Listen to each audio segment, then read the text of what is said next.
प्रभु बस आप अपने चरण शरण में रख लो, मैं अपनी किसी साधना से किसी गुण से आपको रिझा पाऊं ऐसी सामर्थ्य नहीं रह गई।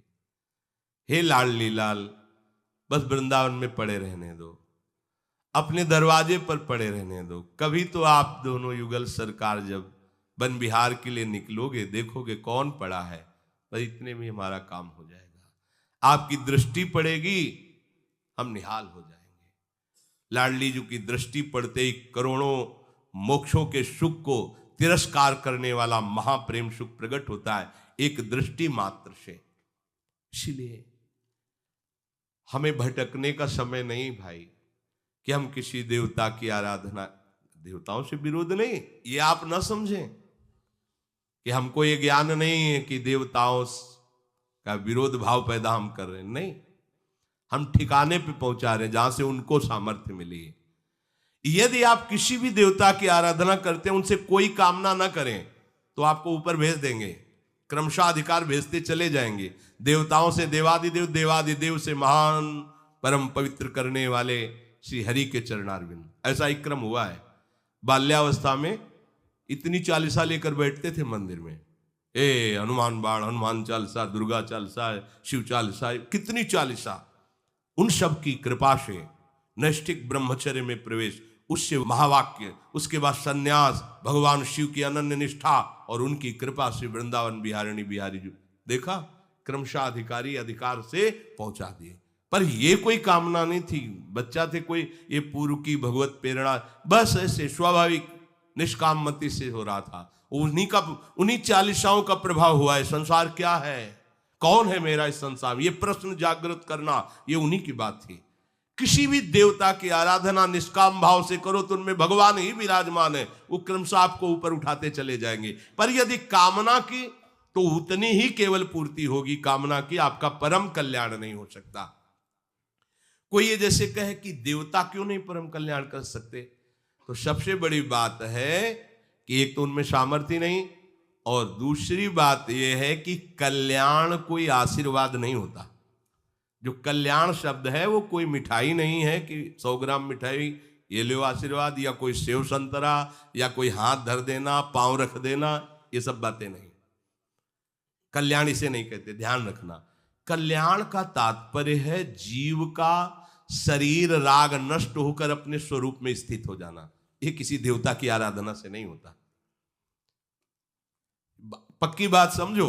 कल्याण का जो, मंगल का जो भगवत प्राप्ति का स्वरूप है, इन देहों के राग से मुक्त हो जाना है। और जितनी भी आराधना की जाती देहों को लेके की जाती है, इसलिए मोक्ष पदवी या कल्याण पदवी या परम पदवी इसीलिए दुर्लभ कही गई है कि इस रास्ते को कोई समझ नहीं रहा। गोस्वामी जी कह रहे, हे हरि यह भ्रम की अधिकाई,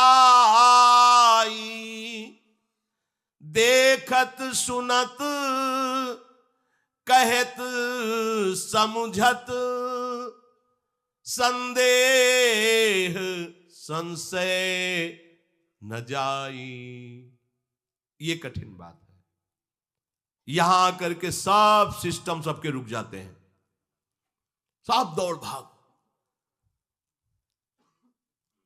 ये जब तक बात समझ में नहीं आएगी तब तक हम भागते ही रहेंगे, चाहे जितना सुन लो, चाहे जितना उपदेश दे लो। ऐसा भी है, खूब चमका के शरीर को रखना, शरीर में राग रखना, ये साफा, ये टोपी, ये सिस्टम, ये एकदम सेटिंग फेटिंग, और रिझाना देह और देह संबंधी देहाभिमानियों को।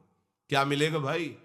वाह वाह, रुपया पैसा, जय हो, लेकिन ग्रंथि का भेदन करने की सामर्थ्य तुम्हारे नहीं। वाह वाह तो तब है जब जड़ चेतन की ग्रंथि का भेदन कर लिया, अब वाह, अब वाह। और ये बोलने वाला कोई परमहंसी होता है। एक बार एक महात्मा प्रवचन करे तो सबने तालियां बजा दी, तो रोने लगे। वो महाराज रोने काहे को लगे? बोले तालियां बजा दी इसलिए। क्यों? बोले हमारे उपदेश सुनकर इनको उदासीनता नहीं आई, इनको हर्ष हो रहा है।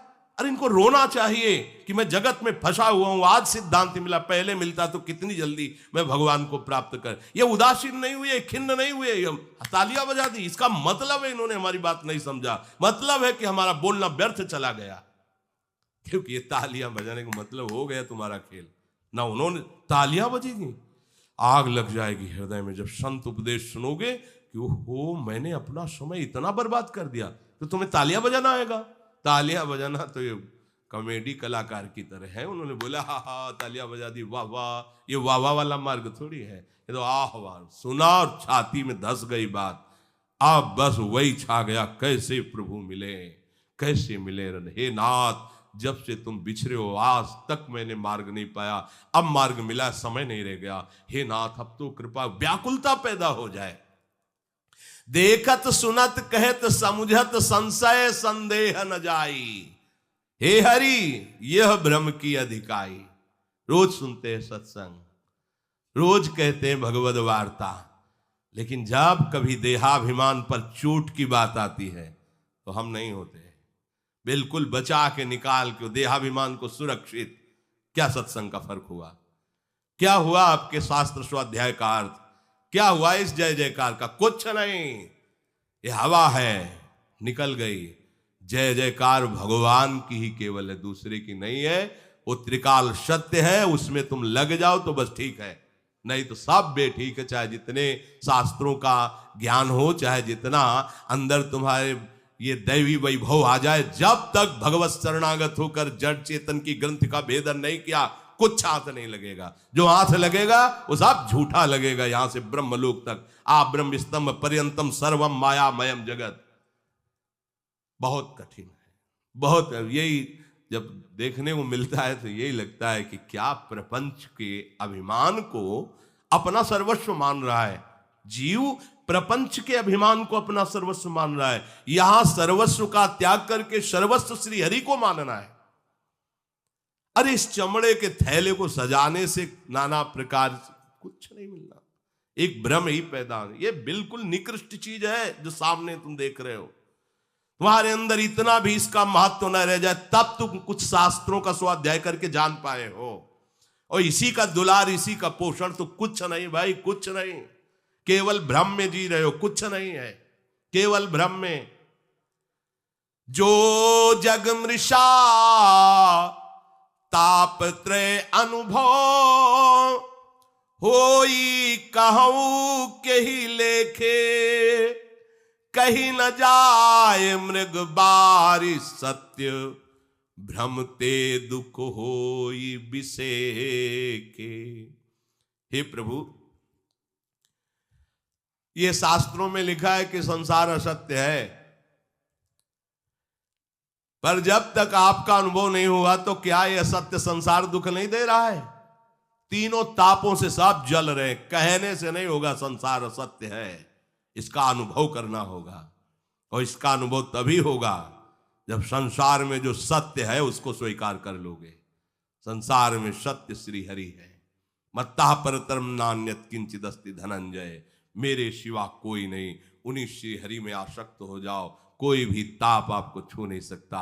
जब आपके हृदय में हरि का साम्राज्य होगा तो कोई ताप आपको राम राज नहीं काहू व्यापा, दैहिक दैविक भौतिक तापा, राम राज नहीं का। जब हृदय में हरि का राज्य तो कोई ताप इस पर नहीं। कहते रहो संसार झूठा है, डंडा चलेगा तो ये झूठा है ऐसे ऐसे बात नहीं बोलेगी, चिल्ला पड़ोगे, फांसी में चढ़ोगे तो प्राण निकलेंगे। संसार शरीर झूठा है कहने से बात नहीं बनेगी, अनुभव से बात बनेगी। अनुभव गम्य भजें जय संता। मारा घूम रहा है प्राणी केवल शरीर और शरीर के भोगों की कामना में। ये मार्ग ही नहीं सूझ रहा उसको कि शरीर छूट जाएगा, कामनाओं की पूर्ति से कुछ नहीं होना। कोई एक ऐसा मार्ग जो सदा सदा के लिए शांति और सुख प्रदान कर सके, कोई मतलब नहीं। बस वही वर्तमान की भोग वृत्तियों की आशा की पूर्ति, बस। तो कह रहे हैं कि संसार असत्य है, पर ये तीनों ताप तुम्हें तब तक नहीं बख्शेंगे जब तक तुम हरि का भजन करके शरीर राग को नष्ट नहीं कर दोगे। ये केवल कहने से नहीं होगा। देखो, मृग तृष्णा का जल एक बूंद कहीं नहीं होता, जो प्रातःकालीन सूर्य की किरणें पड़ने से बालू में निर्मल जल दिखाई देता है, पर मर जाता है मृग दौड़ते दौड़ते उसी की लालसा में। शास्त्र कह रहा है जगत असत्य है, पर पूरा जीवन उसी की खोज में, उसी के भोगों की वृत्ति में तुम नष्ट कर रहे हो। केवल कहने से नहीं होगा, अनुभव करो। जहां अनुभव की बात आएगी वहां जीरो मिलेगा। संसार में जहां अनुभव की बात आएगी वहां शून्य मिलेगा। कि अरे अभी तक तो कुछ किया ही नहीं इस विषय में, इसी संसार को रिझाने में कितने लोग हमारे पक्ष में हो गए, कितना वाह वाह हो रहा है, कितने प्रणाम बढ़ रहे हैं, कितने प्रांत हमें जान रहे हैं। निकले थे अखिल ब्रह्मांडों में जो व्याप्त तत्व है उसको जानने के लिए, और आप खुश इसमें हो गए कि 4 लोग आपको जान। कुछ नहीं, किसी ने नहीं जाना। वो छुपा छुपी का खेल खेलने वाला फंसा लिया आपको, फिर तुम्हारा जीवन व्यर्थ चला जाएगा। तुम्हें जानना है, किसी और को तुम्हें नहीं जनाना है, अपने को तुम्हें जानना है कि हर रूप में मेरा स्वामी इन रूपों का पर्दा लगा के आ रहा है और कोई दूसरा नहीं। जब आपको प्रणाम करे तो कहो छलिया अब नहीं बच पाओगे, जान लिया। तुम प्रणाम करो या प्रहार करो, तुम ही हो, दूसरा कोई नहीं। तो माना जाएगा कि अब आपके ऊपर शास्त्र का रंग सत्संग का रंग बढ़ा है। नहीं तो व्यर्थ है, बिल्कुल व्यर्थ है। परीक्षा में जीरो हो, चाहे जितने जगत में आप प्रसिद्ध हो, संसार का राग, शरीर का राग, भोगों की भोग वृत्ति नष्ट नहीं हुई, कुछ हाथ नहीं लगा। गोस्वामी जी कह रहे कि सुभग सेज, बहुत सुंदर उदाहरण है। सुभग सेज सोवत सपने, बारिधि बूढ़त भय लागे, कोटि हूं नाव न पार पाव सो, जब लगिया पुन जागे। सुंदर शैया पर सो रहा है, स्वप्न में देखा कि वो समुद्र में डूब रहा है। अब क्या उपाय हो सकता है? बाहर से हम सैकड़ों नाविक, सैकड़ों तैराक खड़े कर दें, क्या स्वप्न में समुद्र में डूबने वाले की हम सहायता कर पाएंगे? नहीं। सैकड़ों नाविक हैं, सैकड़ों तैराक हैं, हर व्यवस्था है, पर उसके डूबने के भय से हम उसे निवार नहीं सकते। तो क्या उपाय है? उसे जगा दो, बस। दूसरा कोई उपाय न तैराक की जरूरत है, नाव की जरूरत है। वो जग गया, जे ही जगा तो वही हंस देगा। अच्छा, ओहो, एक बूंद पानी नहीं, मैं तो समुद्र में डूब के रहा। बस यही चल रहा है यहां। मोह निशा सब सोवन निहारा, और देखे स्वप्न अनेक प्रकारा। अब अगर इनको बचाना है तो सत्संग के द्वारा इनको जगा दो। जागो, बहुत जन्म हो गए मोह निद्रा में सोते हुए, अब जागो, हरि में जागो, हरि नाम जप करो, हरि चर्चा सुनो, हरि सेवा करो, हरि में लीन हो जाओ। यही जीवन की जागरण वृत्ति है। जहां तुम फंसे हो ये मोह समुद्र है, इससे कभी पार नहीं पा सकते। बाहरी साधनों के द्वारा ऐसे ही आपको नहीं बचाया जा सकता। जैसे सोते हुए में उसने स्वप्न में समुद्र में डूबते हुए अपने को देखा, तो अब बाहरी उपाय से उसे नहीं, उसे केवल जगा दो। ऐसे ही बाहरी सहयोग से किसी को भी दुखों से मुक्त नहीं किया जा सकता। उसे मोह से जगा दो, उसे जगा दो। अब जागो, मोह में सोने का समय नहीं रहेगा। अब विवेक पूर्वक जाग करके अपने जीवन को जीवन धन के चरणों में समर्पित कर दो।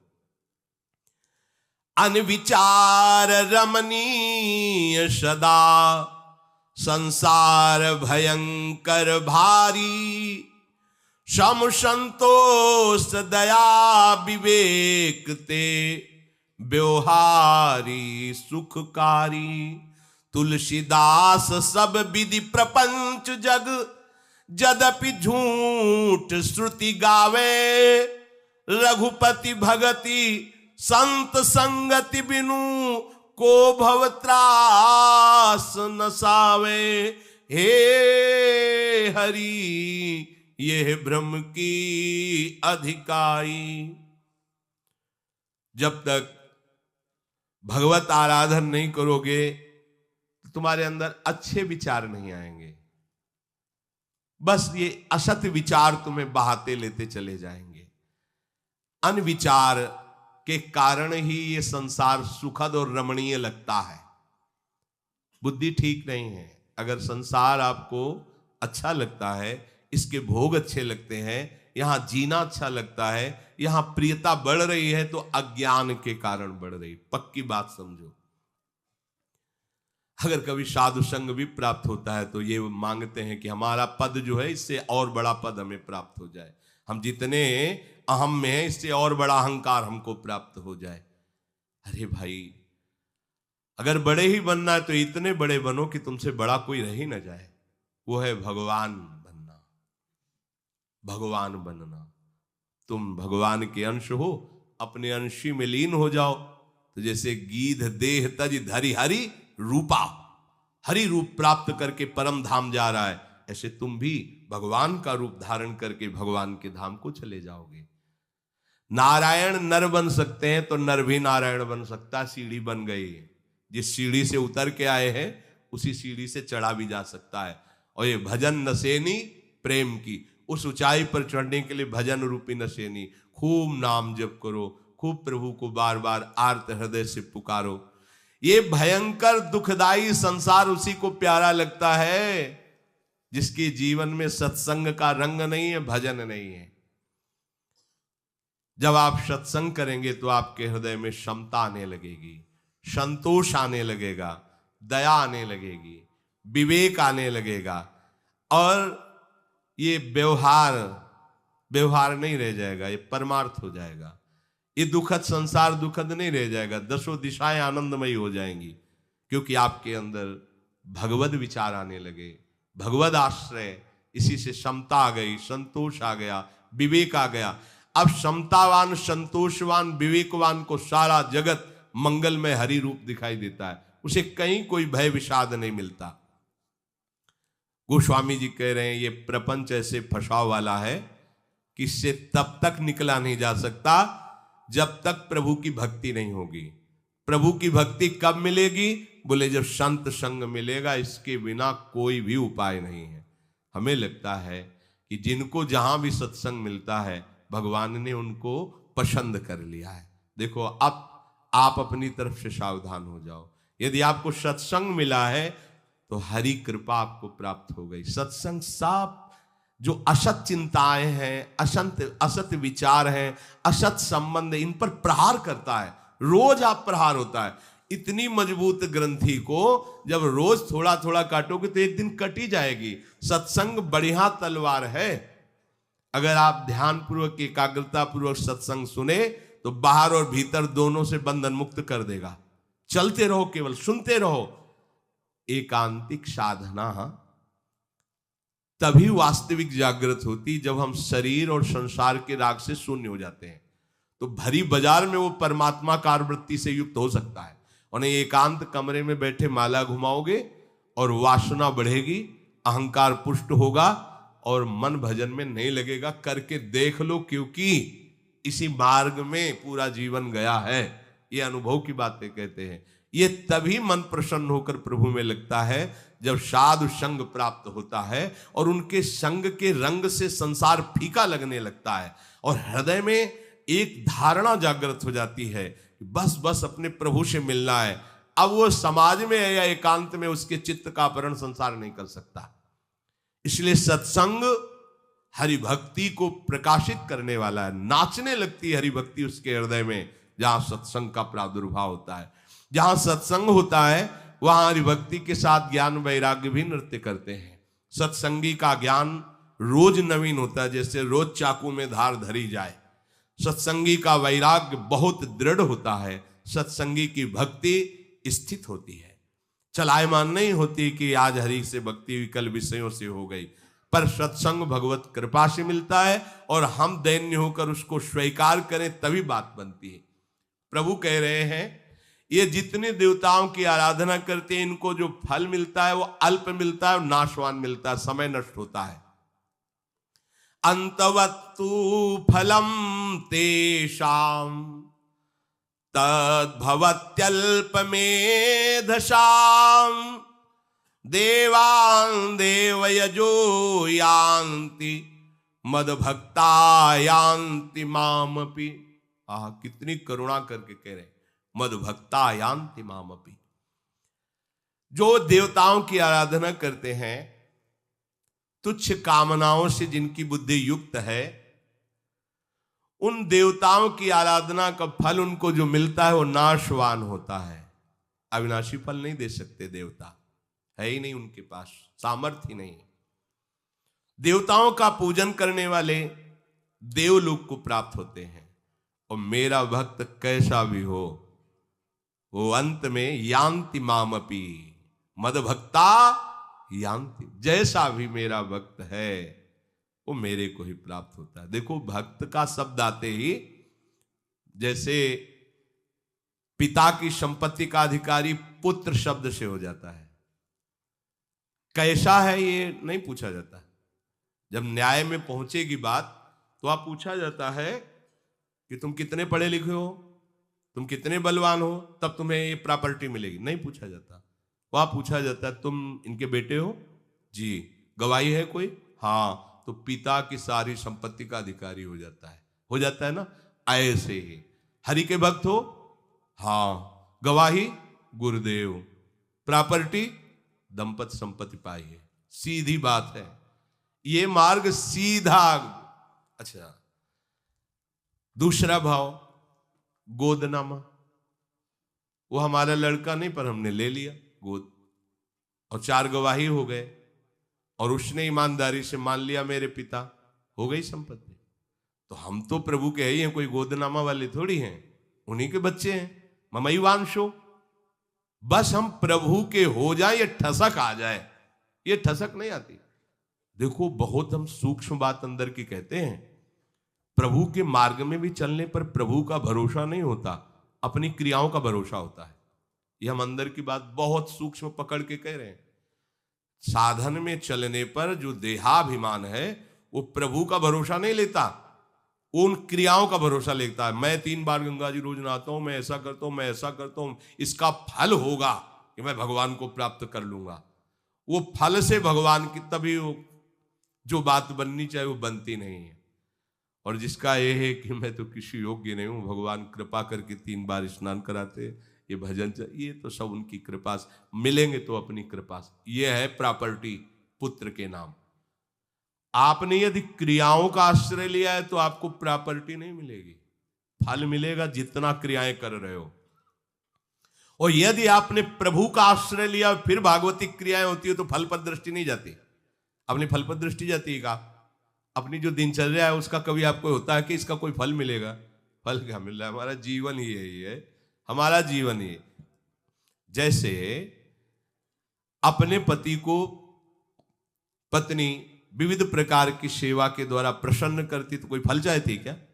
अगर वास्तविक को प्यार करती उससे पूछो कि तुम पति को सुख पहुंचाने के लिए भोजन बनाती हो, जो जो सेवाएं करती हो, इसका क्या फल चाहती हो? तो मूर्खो क्या? और हमारे प्यारे हमारे पति, फल फूल की बात कहां से आ गई? कांता भाव। अपने पुत्र को आप नाना प्रकार से दुलार करते हैं, श्रृंगार करते, खवाते पिलाते हैं। आपसे कोई पूछे कि ये जो आप पुत्र के साथ बर्ताव, इसका क्या फल चाहते हो? तो क्या पागल हो? हमारा बेटा है, अरे खा पी के स्वस्थ रह रहा है, खूब प्रसन्न है, यही हम देख करके प्रसन्न है, हमें और क्या चाहिए? ऐसे ही सारे भक्ति भाव हैं। हमारे प्रिया प्रीतम मुस्कुरा रहे हैं, यही हमें चाहिए। हम गा रहे हैं, नाच रहे हैं, उनको रिझा रहे हैं, वो रीझ रहे हैं, यही। कोई फल फूल की आकांक्षा नहीं रह जाती। ऐसे ही दासत्व भाव में है, हम स्वामी की 8 पहर सेवा में है। तो भक्त क्या सीधे भगवान से अपनापन स्वीकार करता है, साधक क्या साधना से अपनापन स्वीकार करता है। साधना का एक क्रम है, वो दुर्ति का नाश करते हुए ऐसी सी कितने जन्म में वो स्थिति आएगी पता नहीं, लेकिन मद भक्ता यान्ति मामपि, ये बात समझ लीजिए, अच्छे से हृदय में समझ लीजिए, इसी से भगवत प्राप्ति होगी। जो हो रहा है हरि के लिए, हरि जाने। हमने भरोसा केवल हरि का लिया, ना अपने शरीर का, ना अपनी क्रियाओं का, ना अपने आचरणों का भरोसा नहीं है। आज हम अच्छे चल रहे, कल हमारा मन बेईमान होकर गिरा सकता है, हमें भरोसा नहीं है। हमें भरोसा है कि अगर हम गिर भी जाएंगे तो मेरे हरि मुझे संभाल लेंगे, वो ऐसे करुणा में मुझे छोड़ेंगे नहीं। इन मन बुद्धि का भरोसा भी नहीं, तन का भी भरोसा नहीं, साधन का भी भरोसा नहीं, केवल प्रभु। और जो केवल प्रभु का भरोसा करता है तो उसकी मना स्थिति ऐसी उद्दंड नहीं होती कि वो प्रभु के प्रतिकूल चल सके। ध्यान रखना ये भी बात। प्रभु का कि अरे भगवान का भरोसा लेकर के मनमानी आचरण, ये होता है देहाभिमान का भरोसा लेकर मनमानी आचरण। जे ही भगवद आश्रित होगे तो दैन्यता आएगी, उस आश्रय का लक्षण है दैन्यता आएगी, निष्कामता आएगी, निष्क्रियता आएगी। अब जो हो रहा है हरि कर रहे हैं, हरि करवा रहे हैं, ये वास्तविक वृत्ति आ जाएगी तो हरि करवाएंगे जो महात्माओं से करवाया है। हरि के द्वारा दुरात्माओं के आचरण नहीं होते, वो अहंकार के द्वारा, वासना के द्वारा होते, समझना चाहिए। देवताओं की उपासना करने वालों को जो फल मिलता है वो अल्प मिलता है। नाशवान पदार्थों की ही कामना की तो नाशवान पदार्थ मिला। हाँ, बहुत कोई देवता प्रसन्न हो गया तो अपने लोक को ले गया, जिसे भगवान कहते हैं देवताओं का पूजन करने वाले देवलोक को प्राप्त होते हैं। और जो देवलोक को तो क्षीणे पुण्य मृत्युलोके वसंती, पुनः आकर के फिर यही मृत्युलोक में मरना होता है। उपाय बना नहीं। भगवान कह रहे हैं मद भक्ता यान्ति माम अपि, जो केवल मेरा आश्रय ले लेते हैं, मेरा भजन करते हैं, चाहे वो रुपए के लिए, चाहे वो संपत्ति या संकट निवृत्ति या सम्मान, जो भी चाहिए। कितनी छूट दे दी है, बड़े मालिक हैं और हमारे हैं, हमें जो चाहिए प्रभु से चाहिए। ऐसा भाव रख करके प्रभु के चरण शरण में आ जाओगे तो भी आपको भगवत प्राप्ति हो जाएगी। और कहीं ये भाव लेकर के आ गए कि मुझे कुछ नहीं चाहिए, मुझे आज प्रभु से मिलना है, तो फिर रखियो ताई प्राण की नाई। भगवान कितना प्यार करेंगे आपको, आप देख लेना। जीव कैसे भी आचरण वाला क्यों न हो, ये छूट केवल यही बात आती है। दुराचारी से दुराचारी क्यों न हो, वो भगवान का अंश है।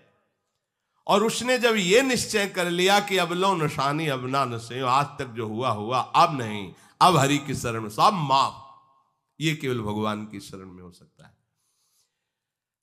संसार के संबंध से युक्त है, पर उसने ठान लिया है कि मैं भगवान का साक्षात्कार करूंगा, तो संसार की आसक्ति उसे अब बांध नहीं पाएगी और वो निश्चित भगवान को प्राप्त हो जाएगा। इसीलिए प्रभु कह रहे मद भक्ता यान्ति माम अपि, मेरा भक्त केवल मेरे को ही प्राप्त होता है। अव्यक्तम व्यक्तिमापन्नम मन्यन्ते माम बुद्धयः, परम भाव मजानन्तो ममाव्यय मनुत्तमम। ये जो बुद्धिहीन लोग होते हैं, बुद्धिहीन किसे कहते हैं? अपने लोग पागल किसे कहते हैं? जो किसी काम की वस्तुएं नहीं उनको बटोरते हैं तो हम लोग घोषित कर देते हैं पागल आदमी है। जैसे फुटपाथ में से इधर उधर कपड़ों के फुचने, प्लास्टिक, ये सब बटोर रहा है, बांध रहा है सिर, तो उसे क्या कहते हैं? पागल, बुद्धिहीन आदमी। असार वस्तु को ग्रहण करने वाले को बुद्धिहीन कहा जाता है। बिना काम की वस्तुओं को बटोरते घूम रहा है, यहां बुद्धिहीन जानते हो किसे कहा जाता है? संसार की हर वस्तु असार है, बेकार है, इसी के भोगों में, इसी के बटोरने में समय लगाए हुए हो तो तुम बुद्धिहीन ही हो, पागल ही हो। अच्छा, पागल दूसरों को पागल समझकर हंसता है, ये खासियत होती है। जब उसे तुमको पागल तो हंसेगा वो, पागल, ये पागल, ये सब पागल, उसको वो पागल नजर आते हैं।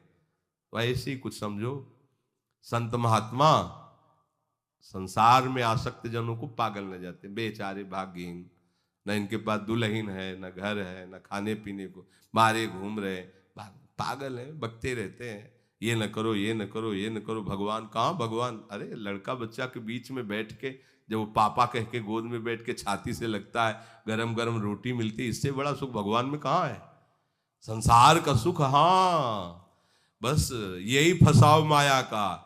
घुटनों के बल चलकर बालक दौड़ करके गोद में बैठा और निहाल हो गया, जीवन की पूरी बात मिल गई उसको। पत्नी ने मुस्कुरा के गरम गरम दाल रोटी और 1 चम्मच घी, बस उसको लगा ब्रह्मानंदम परम सुखदम, परम सुख की अनुभूति। पर ये भैया कुछ क्षण के लिए है, क्योंकि उनमें भगवान प्रकाशित इसलिए ऐसा है, जहां भगवान अंतर्ध्यान हुए तो फिर तुम छाती पीटोगे कि वो लड़का और वो पत्नी, वो सब में भगवान, जो सुख मिल रहा है वो भगवान है अंदर, सच्चिदानंद स्फुरित हो रहे। तो पत्नी पत्नी प्यारी लग रही, पुत्र पुत्र प्यारा लग रहा है, हर वस्तु प्यारी लग रही। और जहां भगवान अंतर्ध्यान तो अपने हाथ से ऐसे दिया सलाई लगा दोगे उसी पत्नी के शरीर में, क्योंकि मुर्दा हो जाने पर क्या करोगे, ज्यादा दिन रख नहीं पाओगे।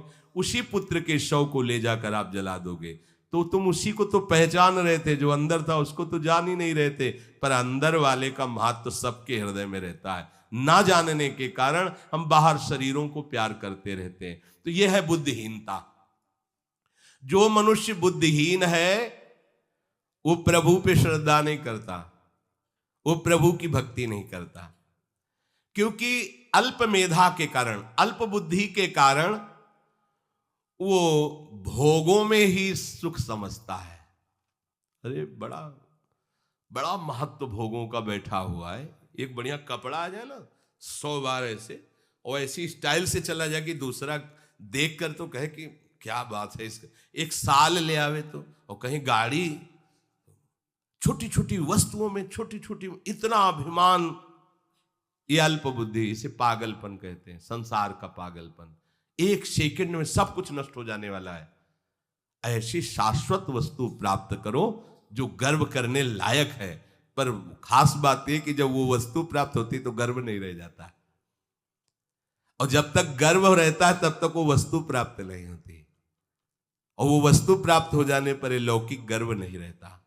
ये अल्प बुद्धि वाले, अगर उनसे प्रभु की भी वार्ता करो तो उनको सुहाती नहीं है।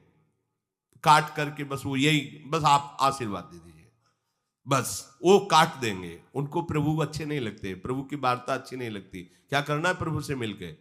अरे यहां हम कोई बड़े अधिकारी बनेंगे, कोई पदाधिकारी बनेंगे, 100 लोग प्रणाम, जितने दिन जिए मौत से, इसके बाद तुम तो अविनाशी हो ना, तुम्हारा स्वरूप अविनाशी। एक शरीर छूटा, पद छूटा, अब जब मरोगे तो अगले का कुछ पता नहीं।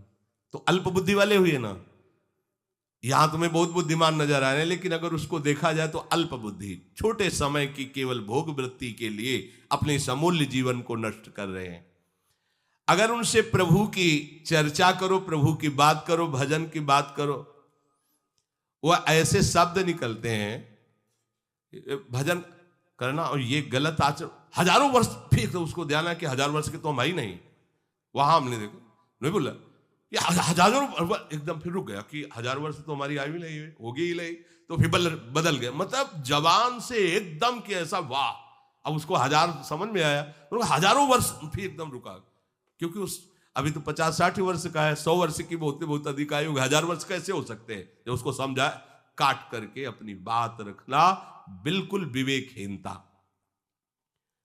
जो मेरा अविनाशी स्वरूप सबसे बढ़ करके है, देश काल वस्तु व्यक्ति स्थान में सब जगह है, उस पदवी को ये मूढ़ बुद्धि वाले, अल्प बुद्धि वाले नहीं स्वीकार। ऐसा आनंद, ऐसा परम पद। तभी एक दिन हम कह रहे थे कि तुम्हें साधारण बात बता रहे हैं कि जब आप हरिदासत्व स्वीकार करोगे तो ब्रह्मा जी आपको नमस्कार करेंगे। सबसे बड़ा पद त्रिभुवन में ब्रह्मा जी का, परमेष्ठी पद। ये छोटे मोटे पदों की क्या बात है? ये तो मरने वाले शरीर के द्वारा ही तो पद है ना। ब्रह्मा जी का तो बहुत बड़ा समय है, लेकिन वो भी नमस्कार कर, इससे बड़ा कौन पद होगा? तुम्हें समझ में नहीं आता। चाहे गृहस्थ हो चाहे विरक्त हो, यदि हरि के हो तो ब्रह्मा जी भी नमस्कार करते हैं और उनकी भी छाती फूलती कि हमारी सृष्टि रचना में एक जीव भगवान का भक्त बना, ये सृष्टि रचना करना मेरा सार्थक हुआ।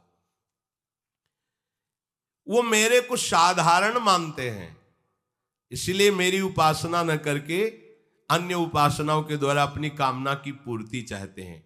अबुद्धया, उनके अंदर बुद्धि का अभाव है। क्या अभाव है? विवेक नहीं बुद्धि में। बुद्धि बड़ी, चतुराई बड़ी, पर विवेक न होने के कारण, विवेक कहते हैं सत असत, इसका ठीक न निर्णय होने के कारण कैसे भी उनको वस्तु की प्राप्ति हो, कैसे भी। गांव में देखा है, मतलब हंसी आएगी आपको, क्या उपासना करते हैं, क्या गांव की जब लीलाएं देखो ना, हाँ, एक ईंट जैसा रखा है, सिंदूर और नींबू, दुनिया का लीला, बैठ के हरि कीर्तन नहीं करेंगे, नाम जप नहीं करेंगे, कुछ नहीं, अबुद्धया, बुद्धि नहीं है, बस भटकते चले जा रहे हैं। कैसे कैसे कृत्य करते हैं लोग, कैसे कैसे कृत्य करते हैं, हमारी कामनाओं की पूर्ति हो जाए। गांव में जो है बोले वर्षा नहीं हो रही तो सब गांव के मूसल इकट्ठा करके इसे कूटना और भूमि में पानी डाल के उघार होके लौटना और क्या क्या पुरानी रीति। अरे बैठकर हरि को पुकारो, सब हो जाएगा। अबुद्धया, छोटी छोटी क्रियाएं, छोटे छोटे बातें, उनमें पूरा जीवन नष्ट करते रहते हैं। बुद्धिमान कौन? जो प्रभु को अपना स्वामी मानकर उनकी शरण में आ गया, बुद्धिमान वही कहा जाता है। अल्प बुद्धि वाला कौन? जो अपनी कामनाओं की पूर्ति के लिए, नाशवान फल के लिए देवताओं की आराधना करके अपना समय बर्बाद करता रहता है। अबुद्धया कौन? जिसको न भगवान से मतलब न देवताओं से मतलब है, मनमानी आचरण करके अपनी कामनाओं की पूर्ति करना। बुद्धिमान कौन? जो सर्वोपरि अपने स्वामी श्री हरि को पहचान ले, उनकी शरण में चला जाए, चाहे जिस कामना से, संकट निवृत्ति, धन आदि की चाह, किसी भी भाव से हरि शरण हो जाए। अल्प बुद्धि वाला कौन? जो देवता आदि को मान करके उनसे अपनी नाशवान वस्तुओं की चाह कामना की पूर्ति कराए। और अबुद्धि कौन? न देवता से मतलब न भगवान से मतलब, जैसे बने वैसे कामना, चाहे छीन लेना पड़े, चाहे हिंसा करना पड़े, चाहे जो, हमें कामना की पूर्ति करे। प्रायः नीचे वाले में ही अधिक भाव रहते हैं, अबुद्धया में ही। कोई बिरले ऐसे होते हैं जो देवताओं किया, फिर कोई करोड़ों में एक ऐसा होता है जो हरि चरणारविंद का आश्रय लेता है। परम भाव मजानंतहा, मैं अज हूं, अविनाशी हूं, सर्वलोकों का महेश्वर हूं, प्रकृति मेरे वश में है, मैं योग माया का स्वामी हूं। ये बुद्धिहीन लोग नहीं जानते हैं। अर्थात भगवान कहना चाहते, तुम मेरे बेटे हो, मैं इतना सामर्थ्यशाली हूं, तो तू मेरा सामर्थ्यशाली बच्चा है, क्यों भटक रहा है इधर उधर? आपने घर वापस लौटा। श्री भगवान कह रहे कि सच्चिदानंद परमात्मा तत्व मुझे जान करके मनुष्य नहीं भजता, नहीं तो सारे दुखों से मैं इनको दूर कर दूं। पर वो स्वतंत्रता दी हुई है, आप जो करोगे, जैसा करोगे वैसा भोगोगे। इसलिए हमारा भाव है कि हम देवता या मनुष्य, दुष्ट या महात्मा, सब में एक ही भगवान है, ऐसा भाव करें और अपने प्रिया प्रीतम के चरणारविंद की आश्रय वृत्ति से निरंतर उनका भजन करें। सही मानना, आपको कामना करनी ही नहीं पड़ेगी। जैसे माँ को खुद चिंता होती है कि हमें बालक को क्या पहनाना है, क्या पवाना है, कब स्नान कराना है, कब श्रृंगार करना है, ऐसे मेरे प्रभु को अपने भक्त की चिंता होती है। विश्वास कीजिए, आप मांगना बंद कर दीजिए और प्रभु का आश्रय लेकर भजन कीजिए। अन मांगे आगे आवेगो, तभी तो आपको विश्वास होगा। पर चलो ये विश्वास ना हो तो मांग के देख लीजिए, पर आश्रय पक्का हो, पुकार सच्ची हो, तो कोई भी मांग कर लोगे वो पूर्ति होगी, पर केवल श्री हरि से।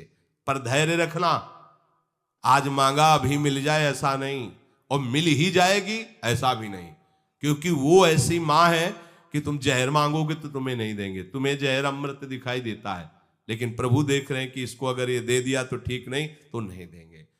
अगर प्रभु का भजन करके कुछ मांगोगे तो वो करुणा निधान है, वो दें या न दें, वो अपने आप को जरूर दे देंगे। आपका घाटा नहीं होगा, आपका मंगल निश्चित हो जाएगा। इसलिए हम सबको चाहिए कि एकमात्र श्यामा श्याम का आश्रय लेकर उनके निरंतर भजन करने का प्रयास करें। यही जीवन का परम लाभ। श्री राधा वल्लभ लाल की।